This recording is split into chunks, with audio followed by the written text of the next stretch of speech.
Sometimes people's views are part of the problem, and in this video I'm discussing some such views which were left in response to yesterday's video with the cyclist, where the van did not leave enough space between it and the cyclist when overtaking. Now, some people don't like the highway code rules and the space that they mandate that is left when overtaking a cyclist, and this is exactly what I was discussing in some of my videos last year, in which I said that it would be chaos because some people just won't follow the rules. And so this is really to prove my point, where some views are just outlandish and disagree with the rules because they don't like them. But like the rules or not, those are the rules and those are the rules you should follow. But the problem is this: if people don't follow those rules, then it can be dangerous for everybody. But nonetheless, and without further ado, here are some of those views that came out of yesterday's video in the comment section. So Paul says, "Are you serious? That's more than enough room for the cyclist. The other vehicles did not need to go that far out from the cyclist. I've been driving and cycling for over 35 years, so have a good deal of experience." Now, regardless of the number of years of experience, which is something I'm going to come back to in a moment, none of those years of experience can really predict what this cyclist might do, whether there's a pothole in the road that the cyclist has to swerve around, whether the cyclist hits a problem and has to move out, or for whatever reason, if there is not enough space, the vehicle is going to hit the cyclist. That's the reason for the additional space. So years aside, which I'll come back to in a moment with a bit of a funny story, that is the legal position. So that being the legal position, I responded to this comment and said, legally, no. As in legally, no, there is not enough space and the vehicle did not leave enough space. But this then obviously spawned quite the discussion in the comment section.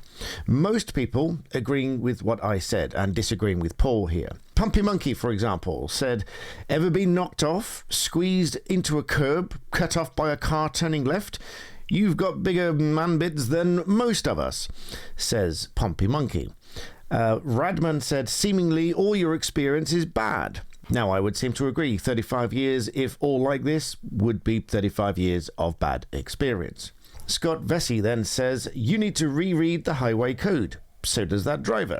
I would tend to agree. If anyone thinks that that is okay to drive that close to a cyclist, they too need to reread the highway code, which is one reason I did that video last year. M says, "What should happen if the cyclist falls over just before or while you're passing them that closely? The other vehicles probably gave more than what's required, but it's better to give too much space than not enough." I would tend to agree. And in fact, I would probably say that the vehicles were okay with the amount of space that they gave, even though they were completely on the other side of the road. Why? Because they would have looked far ahead to see that it was clear. They obviously did so because it was clear, and they overtook with plenty of room for the cyclist, and everybody was safe. Paul then comes back to the comment section and replies to some of these because Paul didn't like some of the comments. So Paul replies to M and said, "Too many what ifs. Use common sense and judgment. That's how we live." Paul seems to be suggesting that everybody can just use common sense and judgment, and c'est la vie. That's life, that's what will happen, let things be how they will be. But that's not how the rules work. The rules are written so that everybody is safe, in accordance with many of these what-ifs. So Paul seems to think that these what-ifs are something that we really shouldn't take into account. But in fact they are. Legally they are, morally they are, ethically they are, and as a common duty of care that all road users have to each other, we do need to take into account these what-ifs.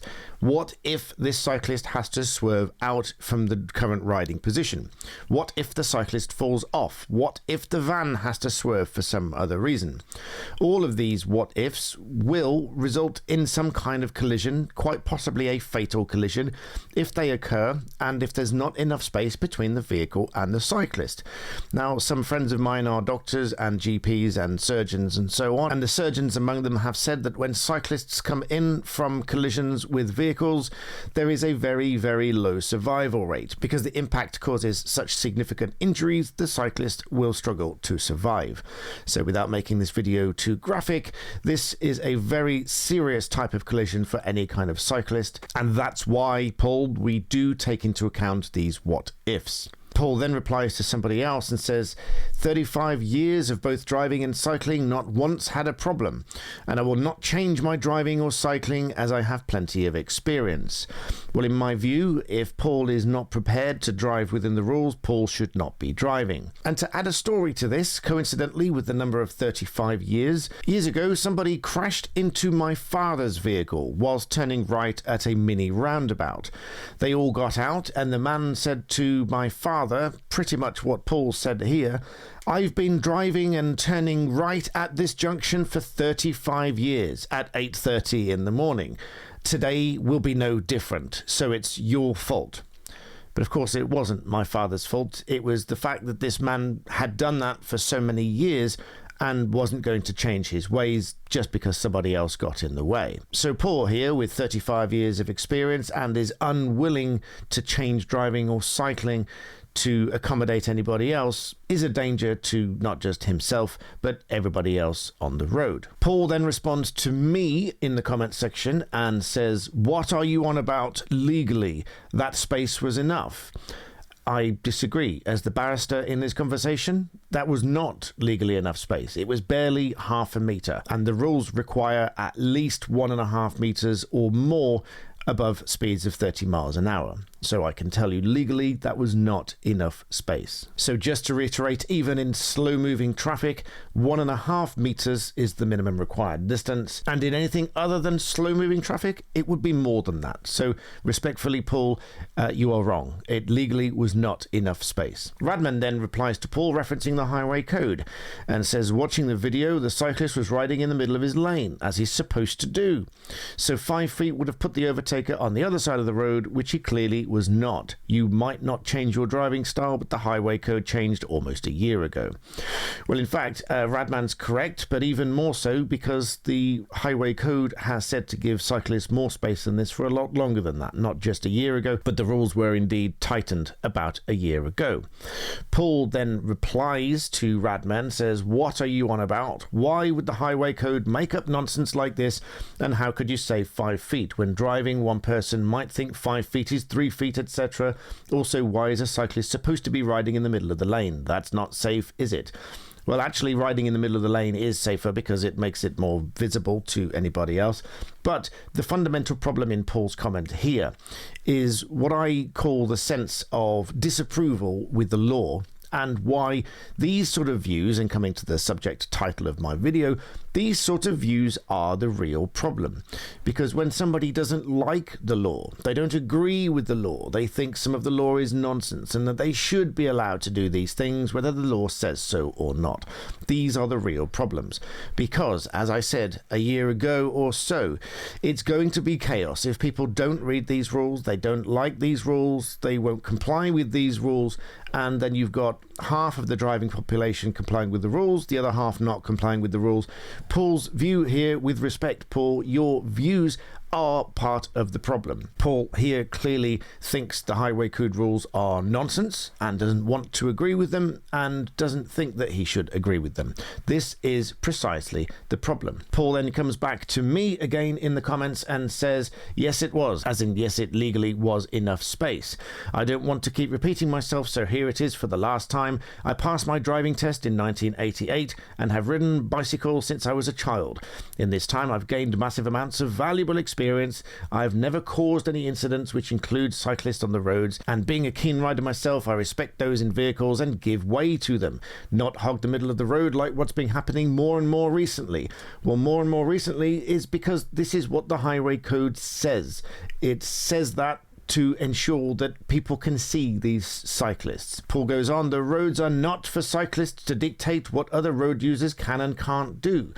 No, the cyclists are not dictating what the road users can and can't do. It's the highway code and the law that is dictating what drivers can and cannot do. Paul goes on, anyway, all this will be irrelevant soon because the government is pushing vehicle ownership to be a thing of the past with the green agenda. Well, now we're just plain off topic. Paul says, experience is king over some new balmy rules, and I will continue to drive the way I have been for the last 35 years. Some cyclists do need more room, I agree, and I make that judgment when I see them. Well, as I said earlier, the 35 years experience does not mean that Paul is driving safely, however much experience and however valuable Paul believes that experience is. The new rules are there to make driving and cycling safer for everybody that's on the roads. The number of cyclist injuries and fatalities are so high that the authorities decided to change the rules to increase the levels of safety, allowing more room for cyclists.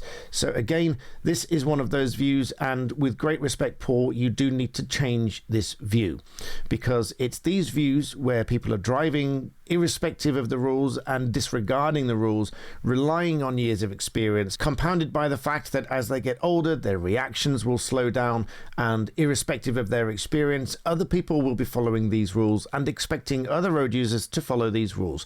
And the rules work best when everybody complies with the rules.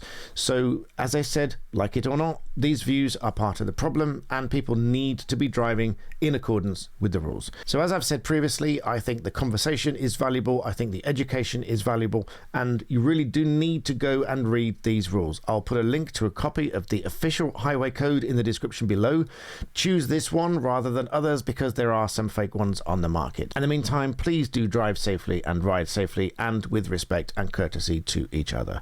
Thank you very much for watching, and I'll see you next time.